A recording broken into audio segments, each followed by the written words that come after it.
Hi friends, నేను మీ దేవిని. Please subscribe my channel. ఇప్పుడు కథలోకి వెళ్ళిపోదామా? పెద్ద ఆయన పెట్టిన పరీక్ష. ఓ గ్రామంలో రమేష్, సురేష్ అనే ఇద్దరు యువకులు పక్క ఇళ్లల్లో ఉండేవారు. ఇద్దరూ ఉద్యోగం కోసం చూస్తున్నారు.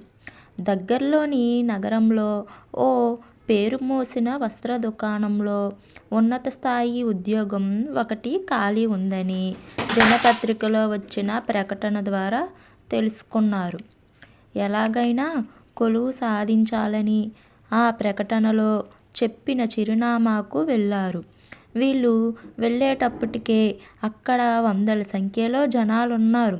సాయంత్రం వరకు వీళ్ళను అక్కడ ఎవ్వరూ పట్టించుకోలేదు. చాలామంది మధ్యలోనే వెళ్ళిపోయారు. కాసేపటికి ఓ పెద్దాయన వచ్చి, మీరంతా ఉద్యోగం కోసం వచ్చినట్లున్నారు. మా యజమాని పని మీద బయటికి వెళ్ళారు. రేపు ఉదయాన్నే రండి అని చెప్పాడు. నిరాశతో అంతా వెళ్ళిపోయారు. మరుసటి రోజు అందులో సగం మంది కూడా రాలేదు. మళ్ళీ ఆ పెద్దాయన, అయ్యో, మీరంతా అప్పుడే వచ్చేసారా? యజమాని ఇంకా రాలేదు. మధ్యాహ్నం వస్తారు. మీరు కూర్చోండి అని చెప్పి వెళ్ళిపోయాడు. మధ్యాహ్నం కాస్త సాయంత్రం అయింది. అయినా కూడా యజమాని రాలేదు. ఇలా మరో 3 రోజులు ఏవేవో సాకులు చెబుతూ ఉన్నాడు. ఆ పెద్దాయన 6వ రోజు రమేష్, సురేష్ మాత్రమే వచ్చారు. మునుపటిలానే సాయంత్రం వరకు ఎదురు చూసి ఖాళీగా వెళ్ళాల్సి వచ్చింది. మరో 2 రోజులు ఇదే తంతు. ఇక ఓపిక నశించి, నాకు ఈ ఉద్యోగం వద్దు, పాడు వద్దు అంటూ అక్కడి నుంచి సురేష్ కోపంగా వెళ్ళిపోయాడు. కానీ రమేష్ మాత్రం ఉద్యోగం కోసం వెళ్తూనే ఉన్నాడు.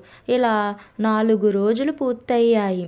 షాపులోని పెద్దాయన పిలిచి, రేపు వచ్చి ఉద్యోగంలో చేరిపో అన్నాడు రమేష్తో.